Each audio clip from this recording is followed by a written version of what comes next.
हाँ। अब मैं तो पहले ही चार्ज था। क्योंकि 370 का लॉस हुआ है। हाँ, तो मैंने क्या करा, मैंने तो पकड़ा। जो इन्होंने महाराष्ट्र की इलेक्शन से किया है ना भाई साहब। I have another question. Yes. Would you rather?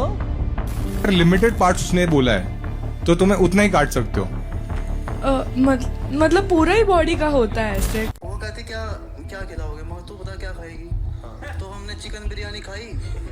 वो भाई अब जो वहाँ पे मैंने बताया वो सिर्फ एक एंटरटेनमेंट के वे में बताया था मैंने, मेरा कोई भी। Yeah, I'm also shocked. The 370 rupees biryani controversy. But you know what's interesting? Every time a comedy controversy erupts in India, the debate always looks the same.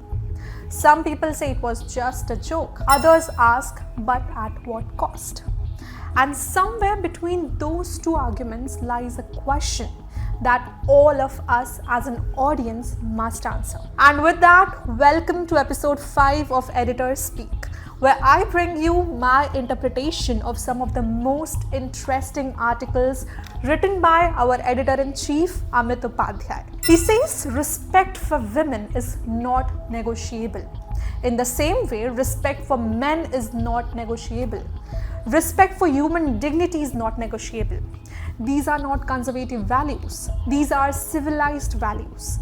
Any form of entertainment that repeatedly undermines them deserves criticism, rejection, and public scrutiny. And today we are talking about comedy, controversy, and the boundaries between freedom and responsibility. Now let me make one thing very clear. This is not a debate about whether comedians should have freedom of speech. Of course they should, like anybody else. Comedy has always been one of society's most powerful tools. The greatest comedians made us laugh, questioned authority, exposed hypocrisy, and held mirror to the world. But the question today is this: have we confused being controversial with being funny? The recent controversy surrounding Praneeth More is only the latest chapter in a much larger conversation. Be it 370 rupees biryani controversy, where a date expensed by a man was linked to expectations of a physical intimacy.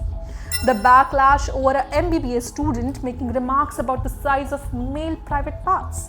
And how can we forget the India's Got Latent controversy, where a question involving one's parents' sexual life crossed a line for many. Be it Praneeth More, Samay Raina, Ranveer Allahabadia, Munawar Farooqi, Veer Das, or Kunal Kamra.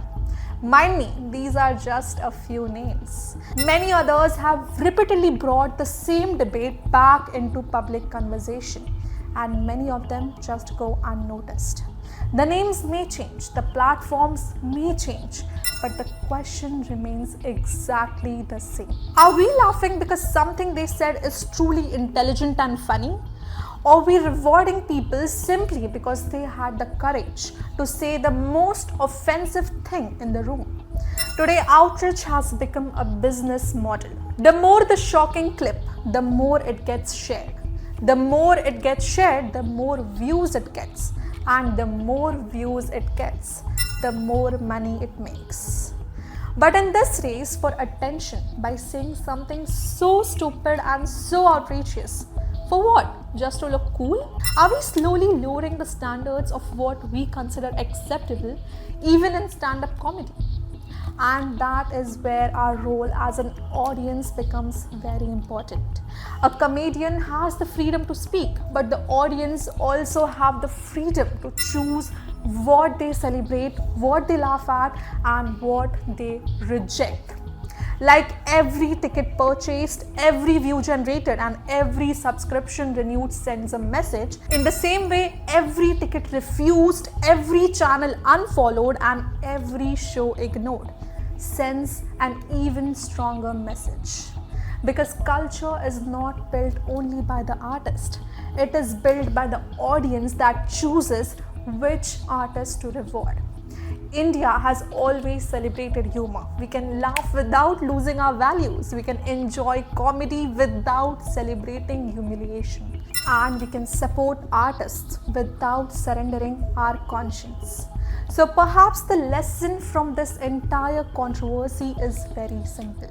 Nothing should be above criticism, but something should always remain above mockery. Human dignity is one of them. I would love to know what you think. Where do you draw a line between humor and responsibility? And is there a limit to a joke? Because if there isn't one, then perhaps there should be. Let me know your thoughts in the comments. Until next time, keep watching the editors speak only on the CSR Journal.